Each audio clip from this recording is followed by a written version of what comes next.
رمضان اور قرآن کا آپس میں بہت ہی گہرا تعلق ہے۔ انشاءاللہ تعالی پاکستان میں پہلا روزہ 12 مارچ بروز منگل کو ہونے کا قوی امکان ہے۔ ابھی سے اللہ تعالیٰ کے اس خاص مہمان کی خوب قدر کرنے کی تیاری شروع کر دینی ہے۔ اور میرے محترم سامعین، اس مبارک ماہ کی قدر وہ تلاوت قرآن پاک ہے۔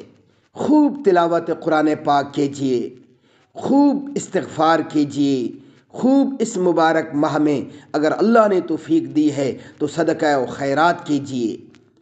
اور سب سے بڑی اس ماہ کی قدر وہ یہ ہے کہ اللہ کا حکم روزہ رکھنا ہے اور اپنے گناہوں سے پکی توبہ کرنی ہے۔ نہ جانے پھر زندگی میں یہ مبارک مہماں ہمارے مقدر میں ہو یا نہ ہو۔